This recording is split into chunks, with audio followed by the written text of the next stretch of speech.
I've just tried a grape for the first time this year. A grape?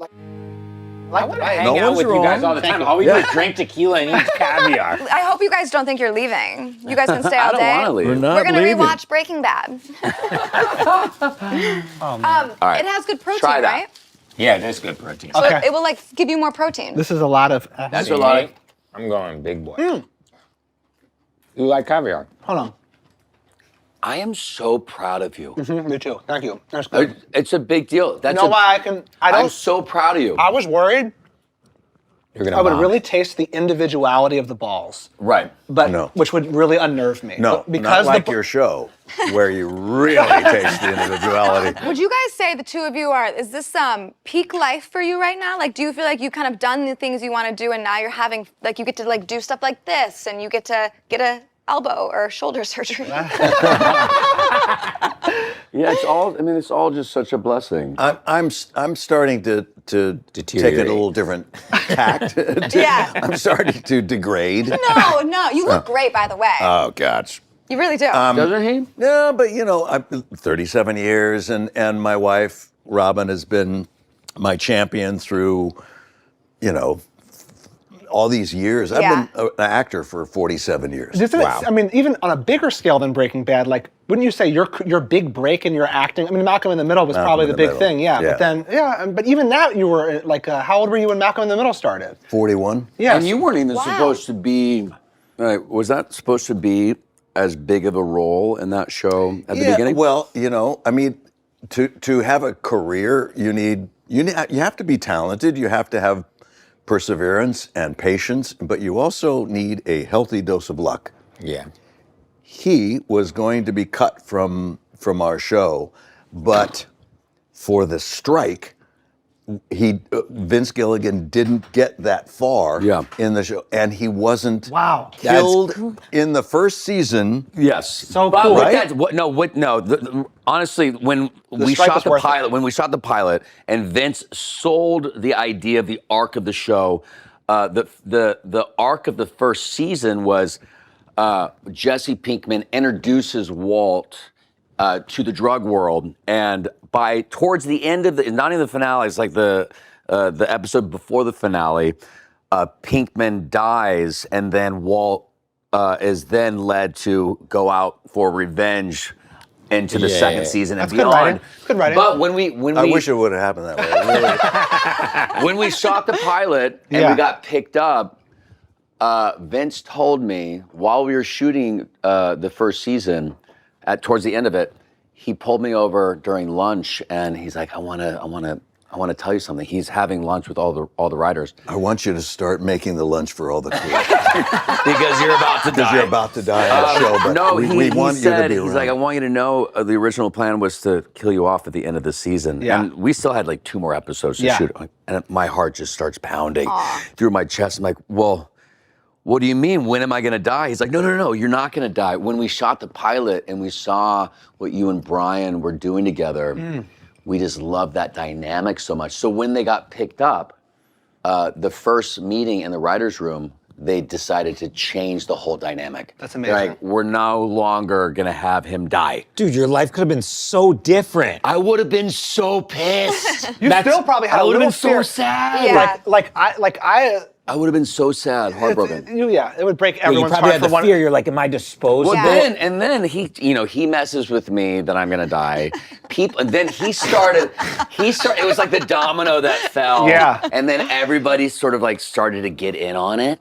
You know, it's like a producer came up to me. They're like, "Hey, you're gonna need to stay afterwards to get your the measurements Of the coffin. Your measurements for what? They're like measurements for the Coffin. For the coffin. And I was like, what coffin? They're like, oh my God, right, you haven't read that.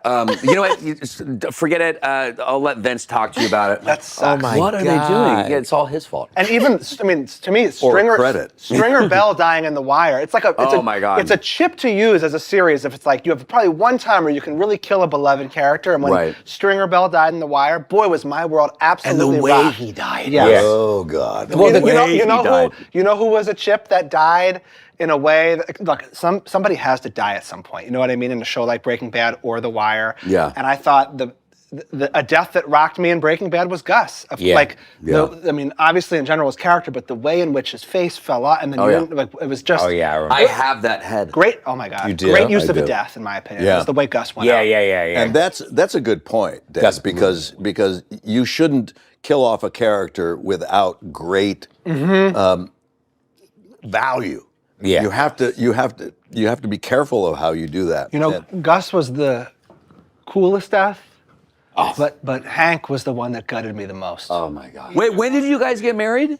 August. We all got newlyweds. Amazing. Enjoy it. Yeah. Soak it we up. got married 1 month apart.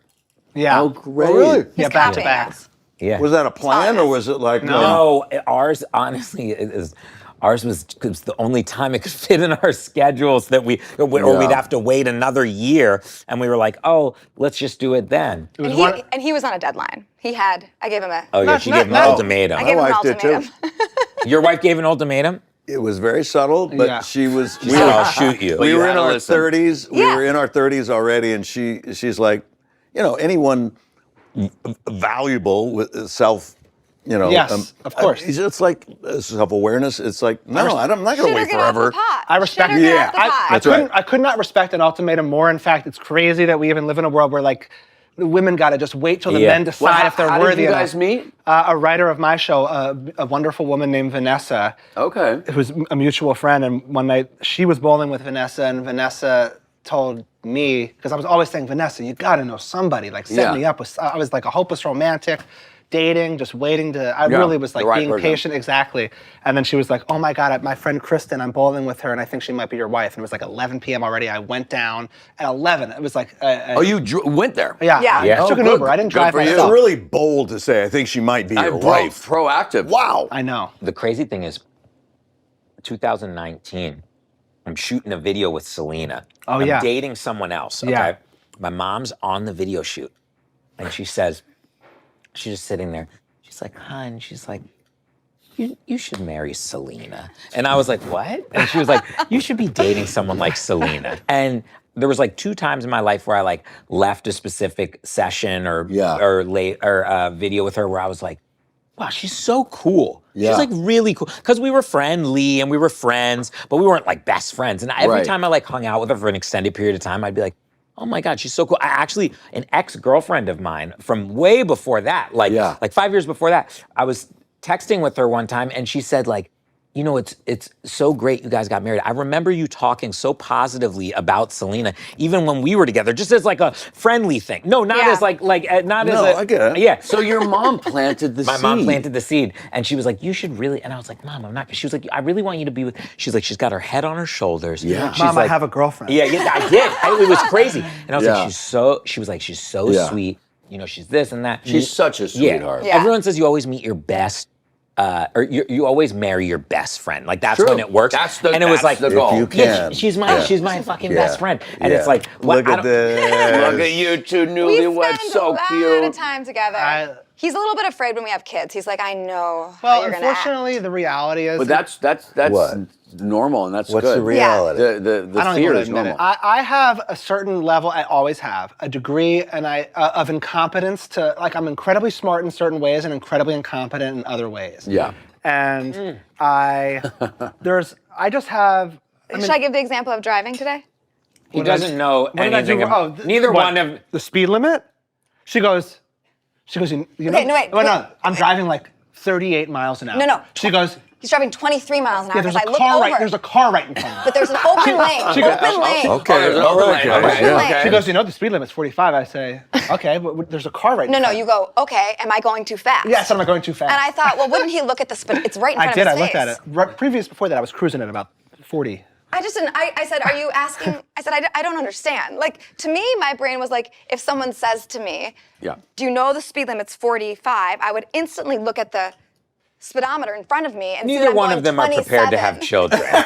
We're not prepared. So I think that there's a level of incompetence to me that is just No, but I love you. innate in me. That I, on the one hand, I want to be like, I will work on that, and I should work on that, and I will work on that. But I think that there is something in me that is really an uphill battle. But I will be better than I would be if I did nothing.